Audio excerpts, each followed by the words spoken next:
E hoje eu queria lembrar alguns casos que ele conta aqui. Perfeito. E a gente vai fazer um comentário em cima disso, né?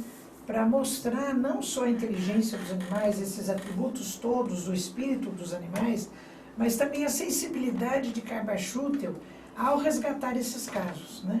Não, sem dúvida, né, É. contando um pouquinho dele, né, doutor? Ele era um Nossa, espírita nem diga. convicto. Nem Né, e tem um diga. caso interessante que eu contei para a senhora no carro É. também, que o Caio Barchuto, né, no velório dele, tinha um médium, o doutor Urbano, que ficava lá, e ele não gostava muito de ser médium, né, doutora? Mas disse que no velório dele, de repente, o doutor Urbano olhou e viu o Caio Barchuto. E ele disse que falou em pensamento pro Caio Barchuto, pega outro, a mim não. Disse que virou para trás, acho que tentando achar uma porta para fugir. Mas disse que a última coisa que ele lembra foi que ele virou para trás, que disse que o Caibá tomou esse espírito, né, esse médium, e deu uma palestra, assim, maravilhosa No enterro dele, no velório Nossa dele, Senhora. doutora. Porque ele começou assim, como que eu, que sempre lutei tanto pela doutrina, e sou testemunho, sempre fui estudioso da doutrina, falando da imortalidade da alma, como é que eu não vou dar o meu testemunho da Olha, imortalidade? que beleza, E não? diz que quem estava lá, assim, os testemunhos de pessoas que estavam lá, a família do professor Sim. Fulano, diz que foi uma coisa que quem não é, mesmo quem não era espírita, eles ficavam assim, Se convenceu, extremamente né? emocionados de ver, né?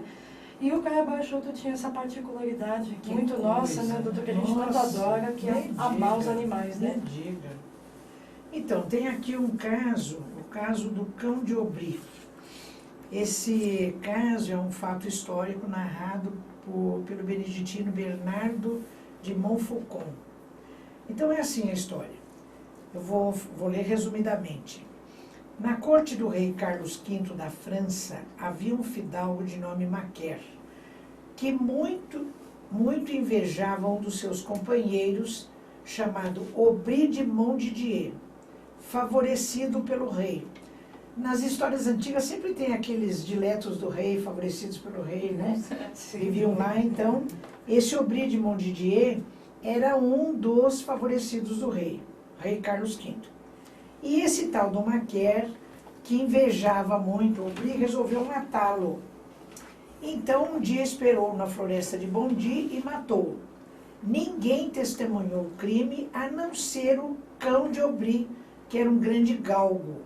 Galgo é aquela raça que, se vocês se lembram, o animal é alto, magro, tem as pernas bem compridas, a cabeça comprida, né? Sim, muito Uma comum raça na Europa, muito, né, doutora? são muito bonitos. O assassino enterrou a vítima no mesmo lugar em que ela caíra. E o cão, durante muitos dias dali, não se afastou. Finalmente, impelido pela fome, o cão partiu em direção a Paris e foi pedir comida aos amigos do seu tutor, que era Aubry de Montdidier, voltando em seguida para o mesmo lugar onde o corpo do seu tutor estava enterrado. E fez isso muitas vezes. Isso acabou despertando a atenção dos amigos do morto, do Aubry, porque o cão ia lá pedir comida, mas depois voltava para a floresta. Um dia eles seguiram o cão, chegaram lá e acharam aquilo esquisito, porque era uma terra meio fofa. Cavaram ali e encontraram o corpo do Aubry de Montdidier. Bom, então, essa história foi levada ao rei, que gostava muito do Aubry. Então, o rei, que a morte do seu favorito havia entristecido, foi informado disso e ordenou que a experiência se repetisse na sua presença. Então, puseram esse assassino no meio de várias pessoas e introduziram o cão na sala. O que aconteceu?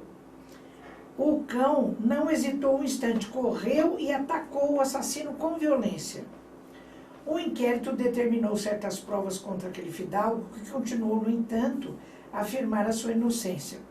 Vamos, resolveu o rei, apelar para um julgamento de Deus. Foram conduzidos para a ilha de São Luís o cão e Macaire, o assassino.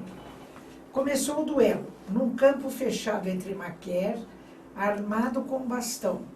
O galgo tinha por defesa um tonel, um tipo de barril, com as duas extremidades livres, e ele podia se esconder ali. O combate foi curto. O animal, correndo em torno do seu adversário, evitava o bastão, quando de súbito soltou a garganta do fidalgo.